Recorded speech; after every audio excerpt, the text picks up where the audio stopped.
안녕하십니까. 오늘은 현충일입니다. 현충일날 제가 영상을 현충일에 관해서 제작해 보았습니다. 먼저 드골 대통령의 어록을 말씀드리면요. 나의 장례식은 콜롬비아에서 가족과 마을 주민 참석한 가운데 치러지고 정부 관료들과 정치인들은 참석하지 않았으면 한다. 나의 묘비에는 내가 지녔던 직책은 기록하지 말고 단지 내 이름과 출생 연도와 사망 연도만 기록해 주기 바란다. 프랑스를 독일의 손아귀에서 구하는 데 앞장섰던 구국의 영웅 드골 대통령이 국립묘지 팡테옹을 포기하고 자신이 사는 동네의 조그마한 공동묘지에 묻히겠다고 유언한 내용입니다.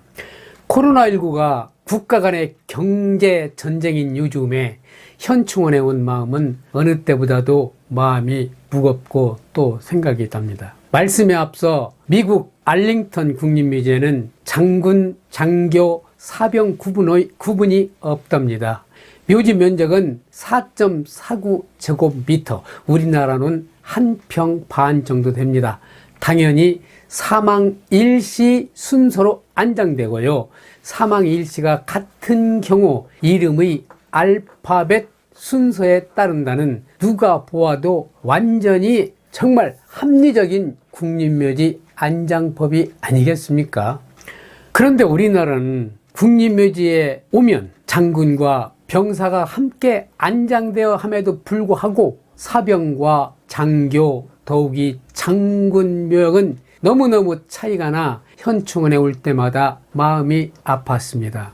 전장에서 최일선에 나가서 적과 총을 겨누며 그 무서운 전쟁에서 싸우다 죽은 건 장군이 아니라 젊은 청춘 어린 병사입니다. 장군은 장군묘역에, 장교는 장교묘역에, 병사는 병사묘역에 안장되어 있는 것. 자, 병사묘역을 지금 보시고 있습니다. 이름 모를 산골짜기 전쟁터에서 부모님을 그리며 또는 두고 자식과 아내를 그리며 쓸쓸하게 죽어갔을 그 병사들이 넋은 이렇게 차별을 받고 있는 것입니다.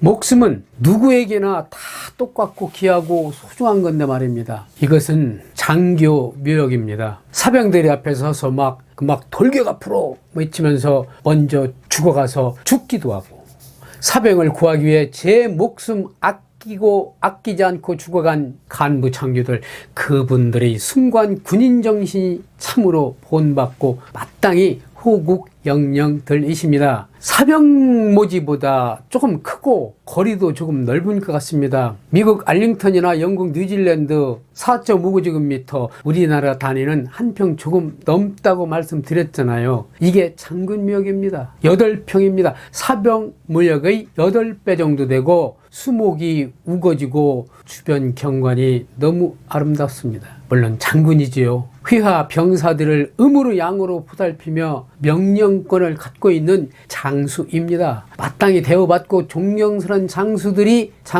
계시는 묘역이지요. 그분들에게 존경의 마음을 갖는 게 당연한 후손들이 할 행동이지 않겠습니까? 유턴기업 시대가 몰려오고 있습니다. 거대 시장, 싼 노동력 둘 다 없는데 우리나라는 이제 뭐 먹고 살 건가 하고 남아있는 우의정자들에게 호령하는 저 소리를 들어보시기 바랍니다.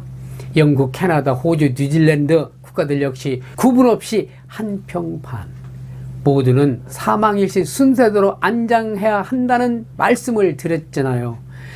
노무현 대통령을 보면 알 수 있지 않습니까? 왜 죽어서 더 존경을 받는가? 그건 평등주의에서 오는 박애, 자유, 진리 그런 거 아닐까요? 그도 우리와 같은 사람이기 때문입니다. 그 유언대로 고향 땅에 그것도 이렇게 평평하게 누구나 쉽게 보고 또 어쩌면 나를 밟고 지나가도 좋다. 그런 그 메시지도 있는 것 같습니다.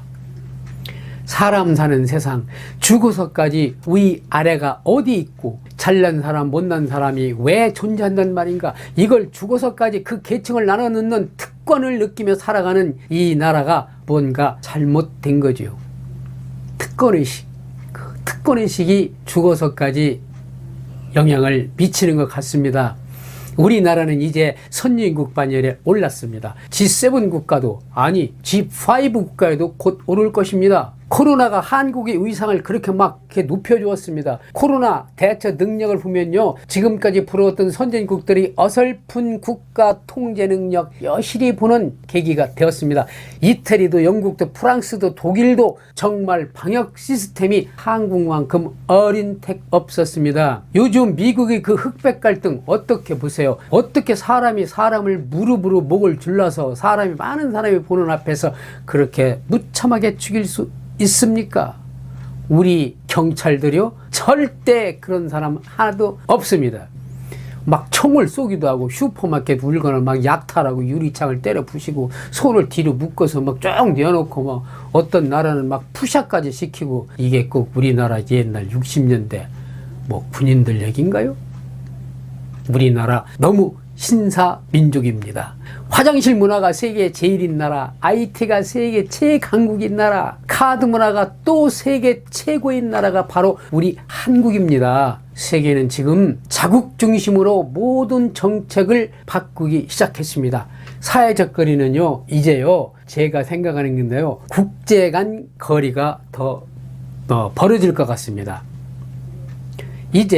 지난 1일 날에요, 정부가 발표한 유턴 정책에는 어떤 고민이 부족하다는 약간의 지적이 나옵니다. 리쇼어링 정책, 즉 유턴 기업을 빨리 살려야 합니다. 이제 정책의 패러다임을 완전히 바꾸지 않으면 한국은 리쇼어링 전쟁에서 필패할 것입니다. 반드시 망한단 말이지요. 지역적인 정책에만 몰두하지 말고 이제 큰 그림을 봐야 합니다. 이게 코로나 전국에서 맞는 현충일이 주는 교훈일 것입니다. 비비님들, 오늘 현충원에 와서 무거운 마음으로 영상을 조금 찍어다가 이제 집에 갖고 와서 지금 하는 겁니다. 모든 게 어설프겠지만 마음에 드셨다면 마음을 활짝 열으시고 저를 인정해 주시기 바랍니다. 마음을 열으셨다면 구독자님이 되어주시면 고맙겠습니다. 감사하고요. 또 다음 영상에서 반갑게 보겠습니다. 안녕히 계세요.